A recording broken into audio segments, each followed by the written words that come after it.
As I got hit, I looked down at the floor and I could see blood sort of pouring out of my where my eye socket sort of thing. So I remember thinking, "Oh, this is bad." I put my hand on my eye and my hand was covered in blood.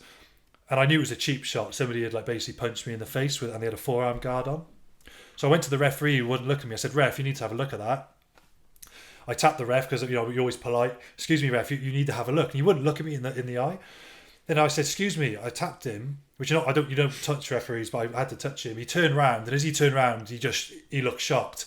And then I was actually started panicking for the first time, so I knew he thought, "Oh, crikey, that looks bad." I couldn't see out my eye, so I didn't know if I'd lost my sight. But I thought I need to try keep calm here.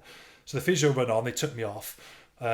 I went to sort of blow my nose, and my eye started swelling up, which is a sign of a fractured eye socket when you get a swelling. And it turned out I just had a concussion. I split my eyelid completely from north to south. I had like what they call a nerve stinger injury. So it's one of the injuries that retired me.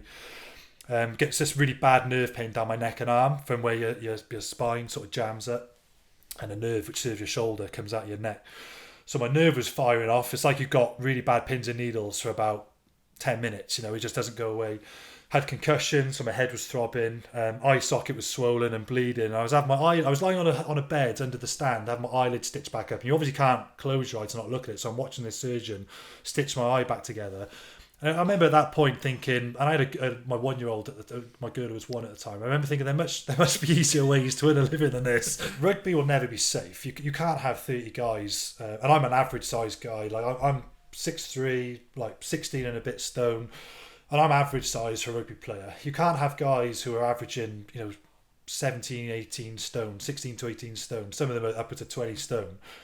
Running into each other for an hour and a half and not expect collisions to cause injury. I'm actually surprised. I'm actually gobsmacked there's not more injuries in rugby. And I actually think rugby is doing, for the situation it's in, I think it's actually doing a great job.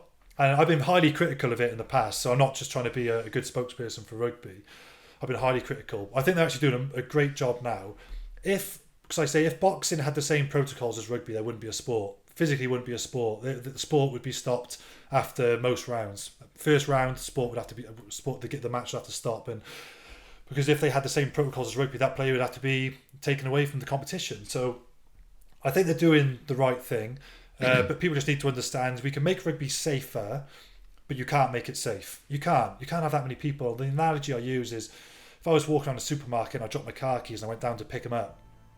Just bent over, went to pick my car keys, and somebody 18 stone ran into me and just smoked me in the back of the neck as hard as they could. Well, that's legal, and that happens every 20 seconds in rugby. But in a normal environment, that would just look like outrageous GBH.